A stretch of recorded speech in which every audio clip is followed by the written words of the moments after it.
Hello, my media. I give up my youth so my sibling could have a future. But today, they are acting like I never existed. Sometimes I sit alone and ask myself, was loving them this so much a mistake? Hello everyone, my name is Cynthia. I am writing this with tears in my eyes because the people I called my world now treat me like a stranger. I am the first child of my family. Years ago, we lost our parents in terrible accidents. Just like that, everything changed.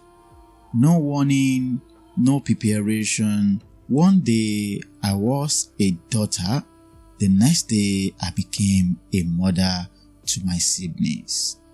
I was only 19 years. I had a dream. I wanted to go to universities. I wanted to become something in life. But when my parents died, those dreams died with them.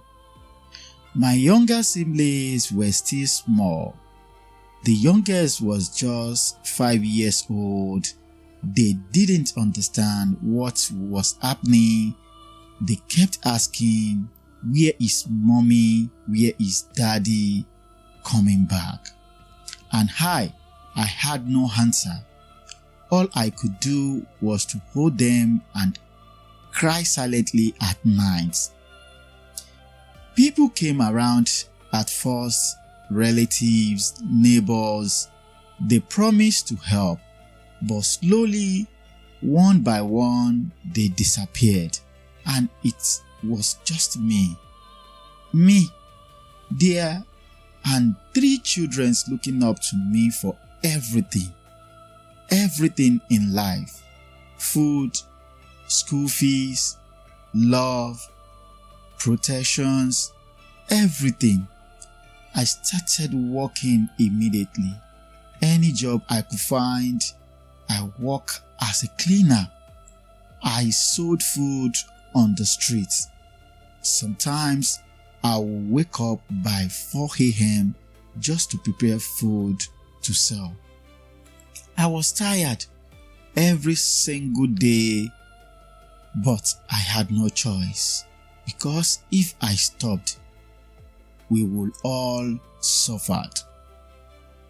There were days we didn't have enough food. I would cook small portions and pretend I was hungry. I wasn't hungry. I would tell them I already eat outside. But the truth was, I hadn't eaten anything all through. I watched them eating while my stomach was empty, and somehow that made me happy because they were okay.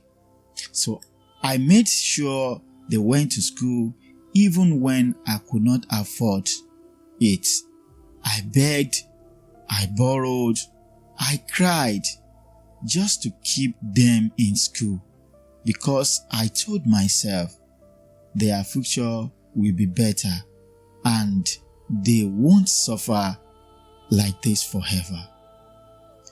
As they grew older, things started changing. At first, it was small. They became less appreciative, less respectful. Sometimes they would complain about our situation. Why are we so poor? Other children have better things.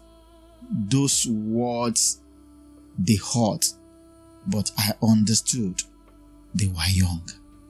Yes, they were young. They didn't know the sacrifice behind the little we had. Later, they started getting embarrassed. They didn't like me coming to their schools. They didn't like introducing me to their friends. One of them said, just tell them you are our aunt. not our sister. That day, my heart broke a little, but I laughed it off. I told myself, it is okay. They will understand one day. Years passed. All my sacrifice started showing results. One became a lawyer, another became a nurse, the last one a businessman. I was so proud, so happy. I felt like my suffering had, meaning, like everything I went through was worth it. But that was when everything changed completely. They moved out, started their own life, which was normal, but then they stopped calling me, stopped visiting me, stopped checking on me.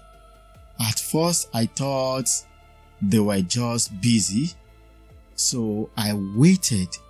Days turned to weeks, weeks turned to months, nothing to show.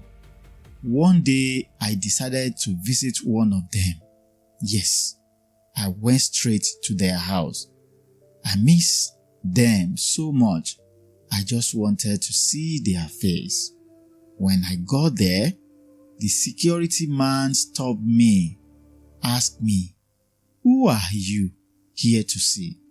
I said, "My siblings," namely proudly. He looked at me and said, "Madam," said she's not expecting anyone like you. Like me? I was confused, so I called her. She picked. I said, "I am outside your house." There was silence. Yes, she's silent on phone for some time. Then she said something I will never forget. Yes. She said, "Please don't come here like this. My colleagues are around."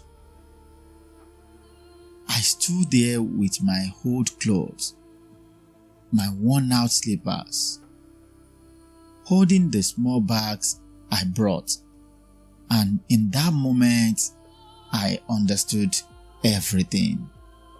They were ashamed of me, ashamed of the life I live, ashamed of the person who raised them.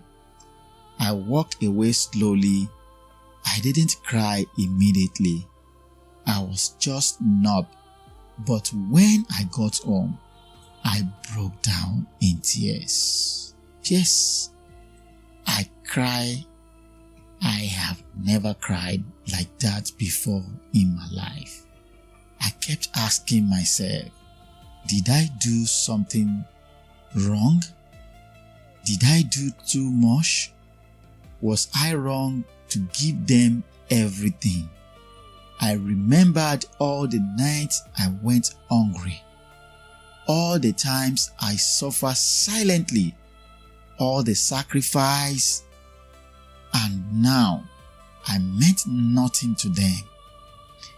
The final pain came on my birthday. I did not expect anything big, just a call. Yes, a call. Just one message. Sometimes, but the whole day passed. Nothing. No call, no messages. One of them remembered, or maybe they remembered and chose to ignore. That night, I sat alone in my small room. Yes, no cake, no celebrations, just silence and tears. Tears in my eyes. I whispered to myself, I gave them my life and now I am alone. That was the moment I truly felt empty. Very empty. It took me a long time to accept the truth. not every sacrifice is appreciated. Not every love is returned. Sometimes the people you suffer for are the same people who forget you. But slowly, I started choosing myself. For the first time in my life, I thought about me. What I want, what I deserve. I started doing small things that makes me happy. I am still not rich. I am still struggling, but I am learning to live for myself. Yes, to live without anybody around me. If you are someone who has sacrificed everything for others, please hear me. Don't lose yourself completely, because one day you may look around and realize you have no one left. No one left. Love is good. Sacrifice is beautiful, but don't give too much. Don't give so much that you forgot yourself, because not everyone will remember your pain, your sacrifice. Not everyone will value your love. If you hear or you have ever felt unappreciated by people you sacrifice for, rush into the comment section and type, "I deserve better." I deserve better. You deserve better. Write that in the comment section. Please check on that one person who has always been there for you before it is too late. Every sacrifice counts. Either you sacrifice for someone, or you think deep down in you to realize someone who has sacrificed for you. Reach out to them, because their spirit might not be happy with you. Thank you so much. Don't forget to subscribe, like this video, and share to another person. May God bless you as you do so. See you in another video. Peace out.